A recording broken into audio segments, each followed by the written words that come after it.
अदरक कैंसर का इलाज है।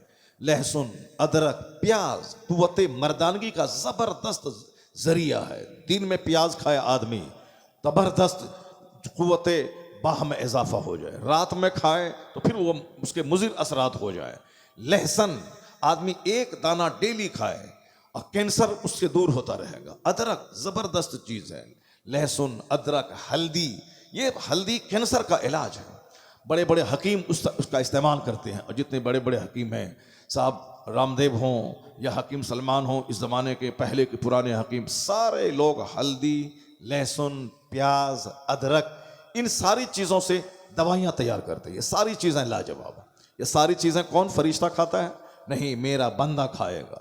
लहसुन मेरा बंदा खाएगा, अदरक मेरा बंदा खाएगा, प्याज मेरा बंदा खाएगा, आम मेरा बंदा खाएगा, सेब मेरा बंदा खाएगा, अनार मेरा बंदा खाएगा।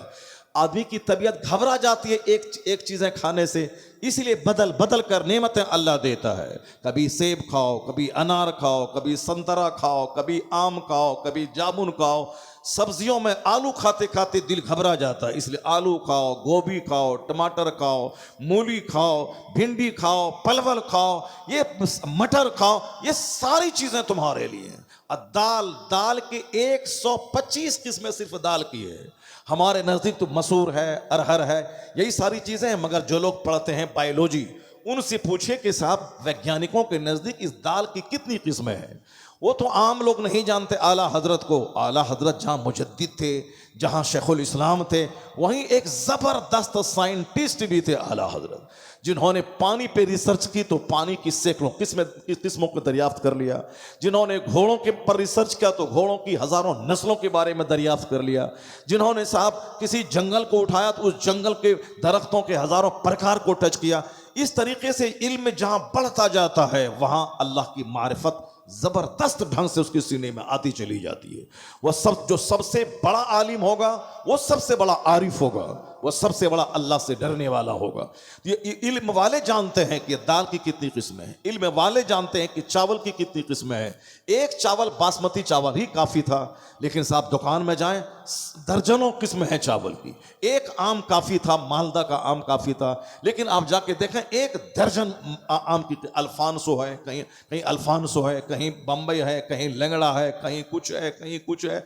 सबके प्यार से हैं, सबके जोड़े जोड़े, सबकी अलग अलग किस्में। ये सारी चीज़ें किसके लिए हैं? ना अल्लाह के फरिश्ते खाते हैं, ना अल्लाह खाता है, अल्लाह खाने से पाक है।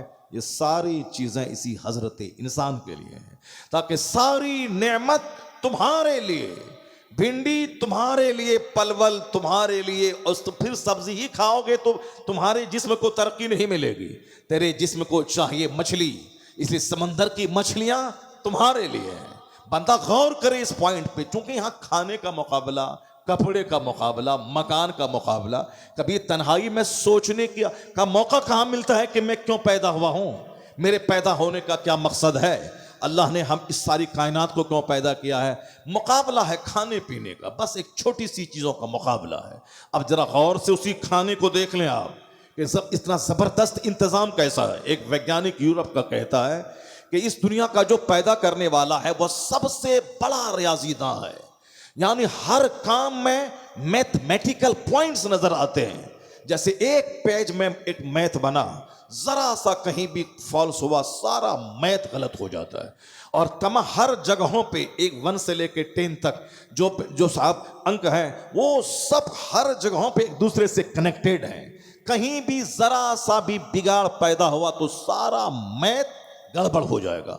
वो कहते हैं जब मैं दुनिया को देखता हूं, आसमान का सिस्टम, जमीन का सिस्टम, फ्रूट्स का सिस्टम, सूरज और चांद के उगने का सिस्टम, रात और दिन के तब्दील होने का सिस्टम, वो कहता है ये सारा निजाम बताता है एक जबरदस्त रियाजी के जानने वाले ने इस कायनात की तख्लीक की है। उन्होंने अपने हिसाब से कहा वो जबरदस्त सिस्टम। कुरान क्या कहता है? सब्बे हिस्म रब्बिकल आला अल्लज़ी खलक़ फसव्वा वल्लज़ी क़द्दरा फहदा वल्लज़ी अखरजल मरआ फजअलहु गुसाअन अहवा। अल्लाह कहता है पाकी बयान करो रब्बे आला की, जिसने चीज़ों को पैदा किया और सबों को एक अंदाजे पे रखा है। उसी को यूरोप का वैज्ञानिक मैथमेटिकल सिस्टम कहता है। जैसे मैथ एक सिस्टम से बनता है, उसी तरह दुनिया की सारी चीजें एक अंदाजे से हैं, एक सिस्टम से हैं। और उसका बयान कुरान शरीफ में आया है, वल्लज़ी क़द्दरा फ़हदा, जिसने हर चीजों को पैदा करके एक अंदाजे पे रखा है। आसमान और जमीन की जितना डिस्टेंस है, और फिर एक आसमान से दूसरे आसमान का जितना डिस्टेंस है, जमीन की जो 7 तहें हैं, हर तहों का जो डिस्टेंस है, बीच में जो स्पेस है, उन सबों को देखने के बाद ऐसा लगता है कि ये दुनिया अब बस बेकार नहीं, एक जबरदस्त सिस्टम है दुनिया में। यहां तक कि जंगलों के प्रकार, यहां तक कि समंदरों 7 समंदर है, 7 आसमान है, 7 जमीन है।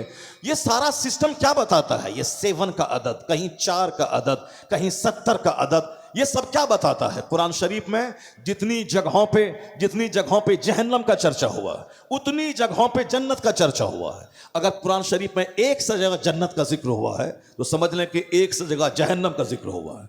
कुरान शरीफ में एक से जगह अगर साहब क्या है कि अजाब का जिक्र हुआ है तो एक से जगहों पे रहमत का जिक्र हुआ। वो कहते हैं कि मैथमेटिकल सिस्टम है दुनिया में। तो इसको क्या ऐसे ही इत्तेफाक से दुनिया बन गई है? इत्तेफाक बाई चांस दुनिया बन गई, इत्तेफाक से एक्सीडेंटल चीजें हैं ये? नहीं, ये सारा सिस्टम बताता है कि कायनात का कोई बनाने वाला है, कोई खालिक है। जब बनाने वाला है तो हमें क्यों बनाया है? हमारे जीने के लिए रात बनाया है उसने, ताकि रात में 8 घंटे में आराम करूं, और हमारे जीने के लिए दिन बनाया है ताकि मैं दिन में सूरज की रोशनी में काम करूं। ये चांद काफी था, ये सितारे क्यों है? ये सितारे काफी हैं, सैयारे क्या है? या दिन का सूरज क्या है? सितारों की गर्दिश का जो महल है और गर्दिश का जो रास्ता है, ये क्या है? चाहे दुनिया में आंधी आए या तूफान, सूरज अपने वक्त पे निकलता है, अपने वक्त पे डूबता है। यह चांद है, एक दिन तमाम होता है चांद 14वीं शब में, बाकी जिस दिन वह डूबता है बिल्कुल सूखी हुई टहनी की मानिंद बारीक होता है, और जिस दिन वह निकलता है उसी खजूर की सूखी हुई टहनी की मानिंद वह बारीक रहता है।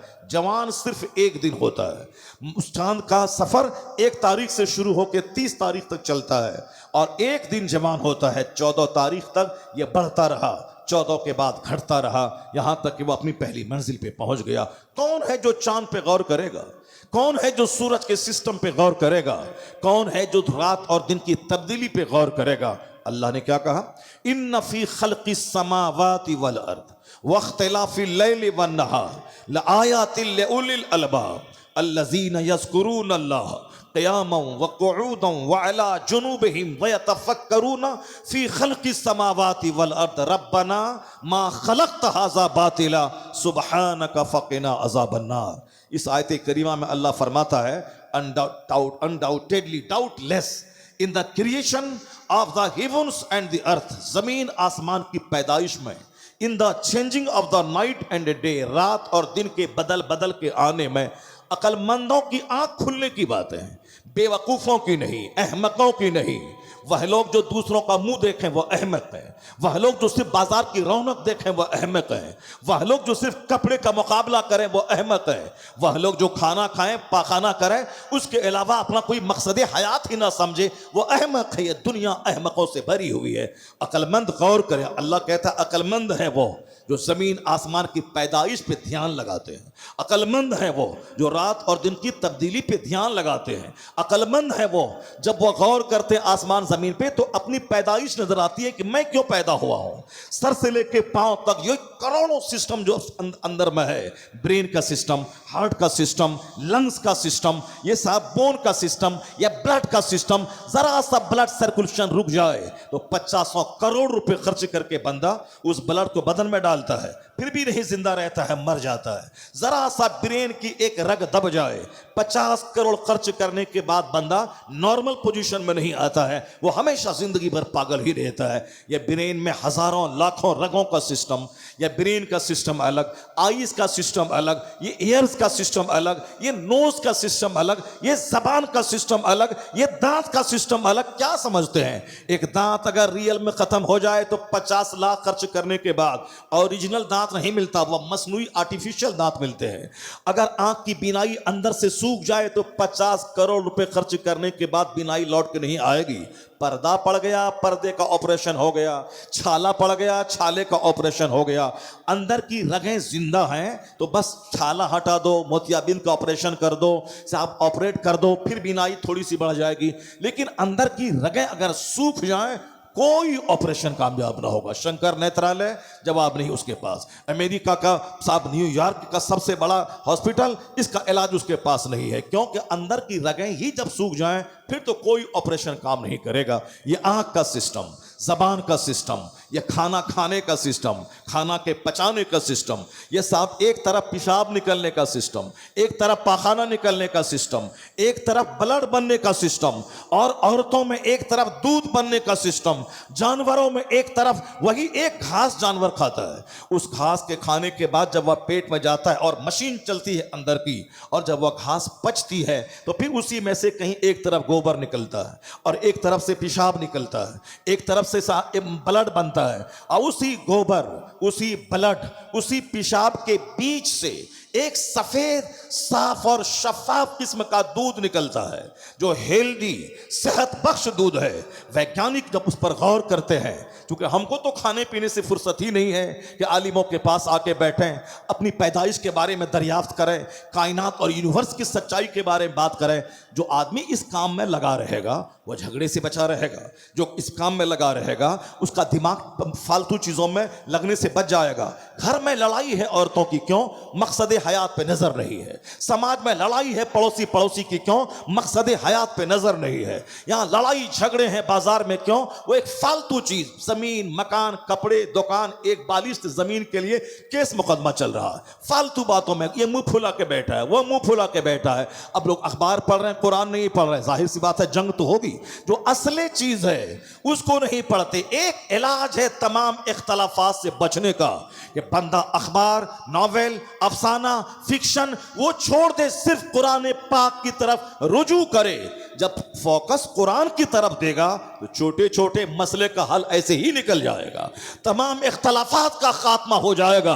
और बंदा को आज फजूल टाइम है लड़ाई झगड़ा करने का, मोबाइल मल्टीमीडिया सोशल मीडिया में साहब टाइम बर्बाद करने का, चूंकि कुरान की तिलावत का मजा नहीं चखा है, कुरान पाक पे रिसर्च करने का लुत्फ नहीं मिला है, इसीलिए वो सोशल मीडिया पे लगा हुआ है। कोई एक बात कहा, अब कोई कमेंट कर रहा है, कोई दूसरा कमेंट कर रहा है, कोई तीसरा कमेंट कर रहा है, एक कमेंट का एक तूफान लगा हुआ है हर तरफ। चूंकि असल मकसद से दिमाग हटा हुआ है, नतीजे में फजूलियात के लोग माहिर हो गए। अब कुरान क्या कहता है? जमीन आसमान की पैदाइश पे गौर करता है अक्लमंद, जिसके पास अक्ल सलीम है। रात और दिन की तब्दीली पे रिसर्च करता है अक्लमंद, जिसके पास अक्ल सलीम है। अब अक्ल सलीम किसको है? अल्लज़ीन यज़कुरून अल्लाह क़ियामन व क़ुऊदन व अला जुनूबिहिम। अक्लमंद है वो जो खड़े होकर अल्लाह को याद करता है, जो झुक के अल्लाह को याद करता है, जो लेटे हुए अल्लाह को याद करता है। व यतफक्करून फी ख़ल्क़िस समावाति वल अर्द, and they consider in the creation of the heavens and the earth. अक्लमंद गौर व फिक्र करते हैं, जमीन कैसे बनी, आसमान कैसे बना। जमीन आसमान के बनाने वाले पे गौर नहीं करता है कि अल्लाह कैसा है, अल्लाह क्या खाता है, अल्लाह कैसे रहता है। नहीं नहीं, अल्लाह ने जो कायनात बनाई है उस कायनात पे बंदा गौर करे, खुदा की जात में गौर न करे बल्कि खुदा की तख्लीक में गौर करे। खुदा ने जो दुनिया को बनाया है इस बनावट पे गौर करे। अच्छा, उसका अंदर से आवाज आएगी, जब यह शय लाजवाब है, जब यह क्रिएशन लाजवाब है, जब यह तख्लीक का कोई जवाब नहीं तो खालिक कैसा होगा? खालिक का कोई जवाब नहीं है। इसीलिए कहा कि वह लोग हदीस, वो लोग जमीन आसमान पे गौर करते हैं। वह यतफक्करून फी ख़ल्क़िस समावाति वल अर्द, वो कंटेम्पलेट करते हैं, रिसर्च करते हैं, शोध करते हैं, चिंतन करते हैं, दिमाग जलाते हैं। उसके बाद नतीजे पर पहुंचते हैं कि रब्बना मा खलक़्त हाज़ा बातिला, इलाही तूने कायनात को बेकार नहीं बनाया, ये दुनिया यूं ही नहीं फजूल नहीं बनी है, क्योंकि वो रिसर्च किया कि सारा सिस्टम लाजवाब है। तो अब बंदा ये कहता है रब्बना मा खलक़्त हाज़ा बातिला, तूने कायनात को बेकार नहीं बनाया है। उसके बाद क्या, सुबहानका फ़क़िना अज़ाबन्नार। तो बंदा अपनी पेशानी जमीन पे टेक देता है, इलाही तू मेरा खालिक है, मैं तेरा बंदा हूं। इलाही तू मेरा माबूद है, मैं अब्द हूं। तू मसजूद है, मैं साजिद हूं। इलाही तू ही सब कुछ है, मैं कुछ नहीं हूं। ये बंदा अपना सर झुका देता है जमीन पे, कहता इलाही तू ही सबसे बड़ा है, मैं बंदा हूं, कमजोर हूं। तू ताकतवर है, तू अजीज है, तू कहार है, तू गालिब है। उसके बाद बंदा क्या कहता है, इलाही मैं तेरी चाहे जितनी इबादत करूं, इतने तेरे एहसानात हैं, इतनी तेरी नेमतें हैं कि एक नेमत का शुक्र मुझसे अदा ना हो पाएगा। तो जब अदा ही नहीं हो पाएगा, ब्रेन का शुक्र, आंख का शुक्र, जबान का शुक्र, बेशुमार लोग करोड़ों गूंगे हैं, अल्लाह ने मुझको जबान दी, इस नेमत का शुक्र अदा हो पाएगा। करोड़ों लोग अंधे हैं और हमको अल्लाह ने आंख दी, इस नेमत का शुक्र अदा हो पाएगा। करोड़ों लोग पागल हैं, अल्लाह ने हमें ब्रेन अता किया, इस नेमत का शुक्र अदा होगा। करोड़ों लोग लूले लंगड़े अपाहिज गूंगे हैं, अल्लाह ने हमें हाथ दिया, अल्लाह ने चलने के लिए पांव दिया, इस नेमत का शुक्र अदा होगा। करोड़ों लोग हैं मालदार, अरबों में खेलने वाला, गेहूं की रोटी पचा नहीं सकते, और मैं 10 रोटी खाता हूं, 10 मिनट के बाद फिर भूख लग जाती है। इस डाइजेस्टिव सिस्टम का कोई जवाब है? बंदा गौर करे, यहां तक घुटने का दर्द अभी करोड़ों को परेशान कर रहा है। वह इंडियन टॉयलेट में बैठ नहीं सकता है।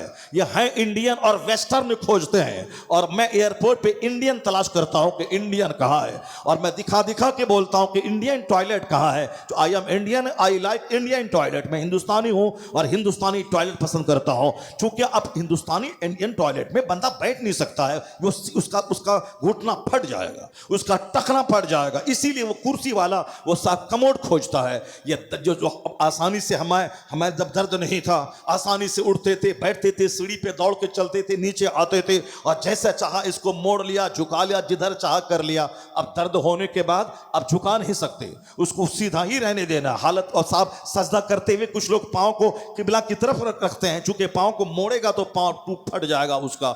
ये बताएं कि कितनी बड़ी नेमत है इसका ग्रीस।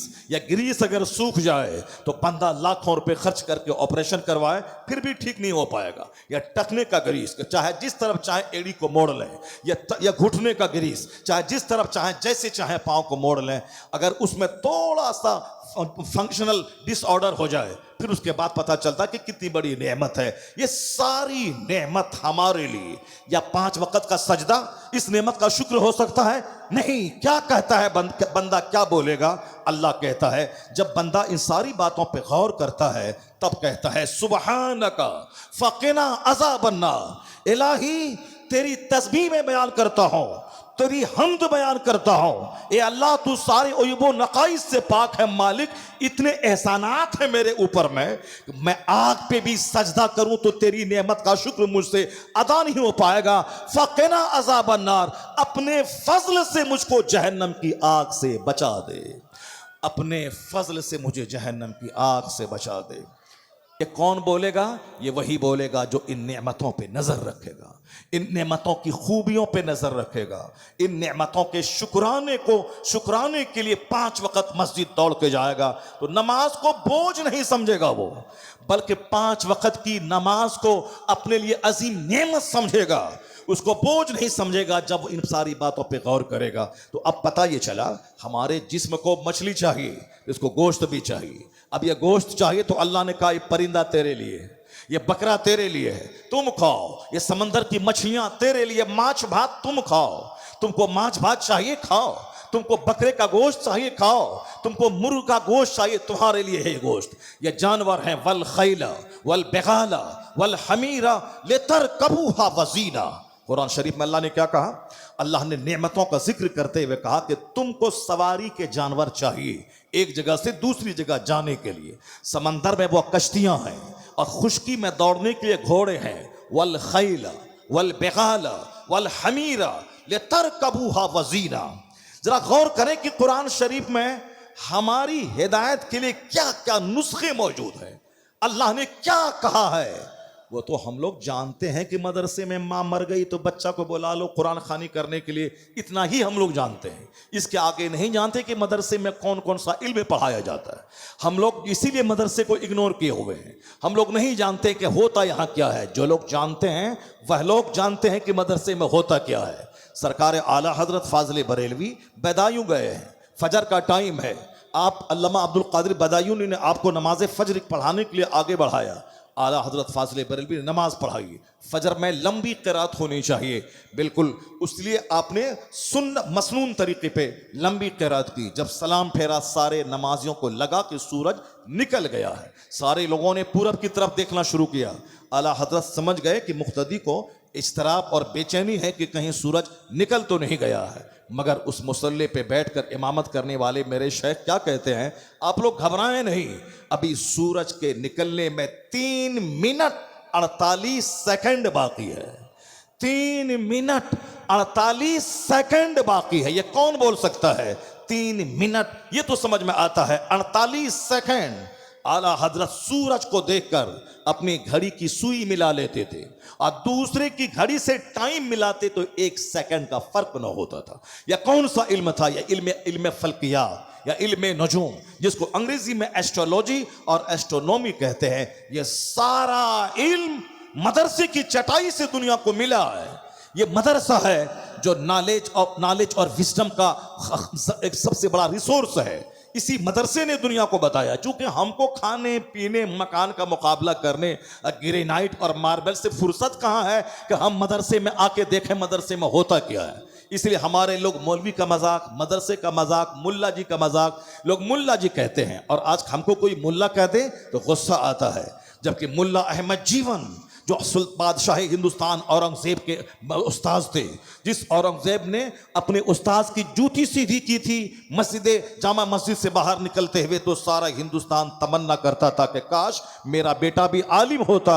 जो सम्मान मुल्ला जीवन को मिला है वह सम्मान मेरे बेटे को मिल गया होता।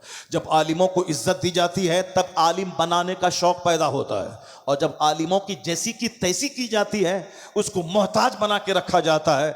गुंडों, लुच्चों, लफंगों, चोरों, डकैतों, हत्यारों से दोस्ती है और इनसे नफरत है। डकैत को सलाम करना है मगर ये मौलवी साहब को सलाम नहीं करना है। डकैत के सलाम का जवाब देना है मगर मौलवी साहब से नफरत करनी, कुछ मांग न ले, कुछ सवाल न कर दे, फितरा न मांग ले, ज़कात न मांग ले, खैरात न मांग ले, जलसे का चंदा न मांग ले। इसलिए हम लोगों ने अपनी छवि बना दी है मांगने वाले की। अब छवि जब बना दी है तो सामने वाला बंदा हमारा चेहरा देख के भागता रहता है। हमारा काम है फितरा लाओ, ज़कात लाओ, कुर्बानी लाओ, अब उश्र लाओ, निस्फ उश्र लाओ, चल चंदा लाओ। सब चंदा ही मांगने के लिए हम पैदा हुए हैं, तो लोगों को हमसे डर लगने लगा है। हमें डर लगने लगा। ये सारा काम था कमेटी के लोगों का। एक सदर बनता, सेक्रेटरी बनता, वो उश्र कलेक्शन करता, वो ज़कात कलेक्शन करता, वो कुर्बानी की खाल जमा करता। बाकी जो आलिम है उसको कहा जाता मसनद पर आप बैठो और बच्चों को कुरान पढ़ाओ, मसनद पे बैठो बच्चों को हदीस पढ़ाओ, मसनद पे बैठो इस्लाम सिखाओ, इनको मानी, बदी, मंतिक, फलसफा, नहव, सर्फ, जो सारे उलूम है सब इनको सिखाओ। तुम्हारा काम है इल्म बांटना, मेरा काम है तेरा मैनेज करना। मैं मैनेजर हूं, मैं मैनेज करूंगा कि मकान कैसे बनेगा, बच्चे खाना कैसे खाएंगे, पढ़ाने वाले की तनख्वाह कहां से होगी। हम मैनेजर हैं, मैनेज हम करेंगे। और आप टीचर हैं, आपको टीचिंग करना है, आपको पढ़ना है, मताला करना है, बच्चों को पढ़ाना है। ये सारा काम जब तक था तब बादशाह आलिम के पास आते थे, उनकी दरसगाह में बैठते थे, बादशाह उनकी जूती सीधी करते थे, अपने बेटों को वजू कराने के लिए भेजते थे कि एक हाथ से पानी डालना है और दूसरे हाथ से अपने उस्ताद के पांव को मलना है। खलीफा हारून रशीद जो बगदाद का बाताज बादशाह था, अब आधी जमीन पे जिसकी हुकूमत थी, उसने अपने बच्चों को अपने उस्ताद की खिदमत का ये तरीका सिखाया। और जब बादशाह वक्त आलिमों का एहतराम करते हैं तो आम लोगों के दिल में भी एहतराम आलिमों का बैठ जाता है। और आजकल हमने छवि बना ली मांगने की, इसीलिए आप हमसे दूर हो गए, जबकि हमारी छवि थी जलसों में अम्र बिल मारूफ करो, जुमा के खिताब में अम्र बिल मारूफ करो, ईद और बकरीद में अम्र बिल मारूफ करो, दरसगाहों में बैठकर बच्चों को पढ़ाओ, आपके उलझे हुए मसाइल का हल मैं दो, दारुल इफ्ता में मैं बैठूं, दारुल कज़ा में मैं बैठूं, मैं कोर्ट का जस्टिस बन के रहूं, मैं एक मुफ्ती बन के रहूं, मैं एक मुदर्रिस बन के रहूं। खाने की तकलीफ हो रहे, पहनने की तकलीफ हो रहे, मकान की तकलीफ हो रहे, मेरा काम है नमक रोटी खा के दीन की बातें बताना। उस वक्त में बादशाह आते थे, लेकिन जब से मैनेजर बन गए वो कि साहब तुम पढ़ाना भी तुमको है, चंदा भी तुम्ही को करना है, अगहनी तुमको वसूली करनी है, अगहन के मौसम में तुमको जाना है, और हम भात न पांव मैला हो, हमको सिर्फ सूखी सरदारी करनी है, तुमको पैसा ला के मेरे पास देना है और चंदा तनख्वाह मांगने के लिए तुमको मेरे पास आना है।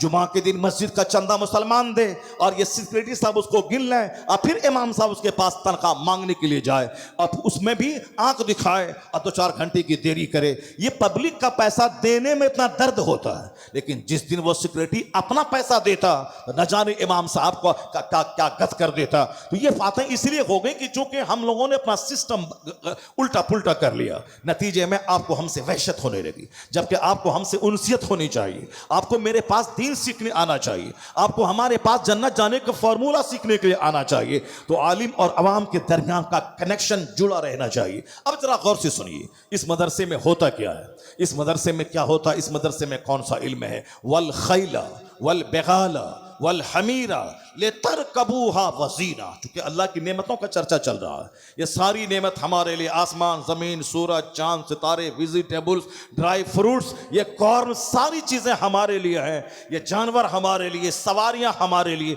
सारी नेमतें हमारे लिए। तब सवाल होगा मैं किस काम के लिए। जब बंदा इस पर गौर करेगा तब जवाब मिलेगा, फिर बंदा उस जवाब से सेटिस्फाइड होकर अपना काम उसी पैटर्न पे उस सांचे में ढालने की वो कोशिश करेगा, उसी अपने काम की तरफ, असल काम की तरफ बंदा मुतवज्जे होगा। क्योंकि हमारे घर में चर्चा खाने पीने का है, हमारा बच्चा भी खाने पीने वाला पैदा हो रहा है। कब हमने जन्नत की कहानी बताई, कब हमने जहन्नम की कहानी सुनाई, कब हमने उसको आलिम दीन की फजीलत बताई।